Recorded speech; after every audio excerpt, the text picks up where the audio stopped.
Somebody walked into our store the other day and said, what can I expect to get if I'm just going to take one acoustic guitar lesson? I said, well, one lesson, that's kind of a tough thing. I mean, how much do you expect to learn in just one sitting with somebody? And especially, one of the most important things, I think, for students is you need repetition to kind of get a lot of concepts. So one lesson on the acoustic guitar or electric guitar, it doesn't even really matter what you're talking about here. But you almost don't even need a guitar at your first lesson, because one of the things I like to try to have people do is learn a little bit about music first. You have to understand some general concepts. The idea that we have music notes that are half steps apart. We have 12 of them. We put 8 of them together, well, 7 into making a major scale. And then you have to really understand the concept of whole steps and half steps and the sequence of notes. It's like learning to count, or learning to add. The first thing you have to do is know the numbers. Well, in our number system, we only use 10 digits, but we use different places to make it all add up. Music is a lot like that.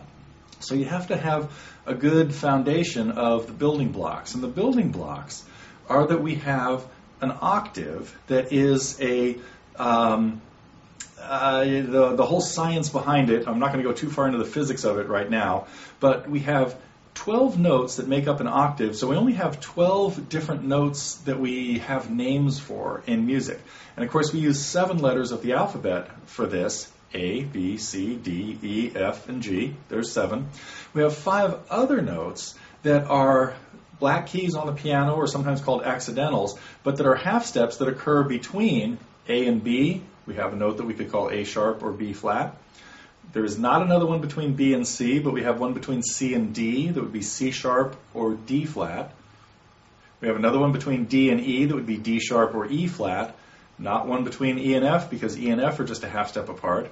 And then another one between F and G that would be F sharp or G flat. And then another one between G sharp or G and A, which would be G sharp or A flat. So there are the 12 notes that we use in our musical universe. And if you play those all in order, like on a piano, you could play from A to A sharp to B to C sharp to D, all the way playing every single key until you get back to where you started, and that's playing a chromatic scale. So if somebody comes in to take one acoustic guitar lesson, sometimes we might not even talk about the guitar. I want to talk about a chromatic scale. It's something you have to understand first. So you have to get a grip on just general music stuff, and whether you're going to go into guitar or piano or trumpet or trombone or xylophone or whatever, you got to have the fundamentals. So getting a lot out of a lifetime's worth of education out of one lesson is not a very productive plan.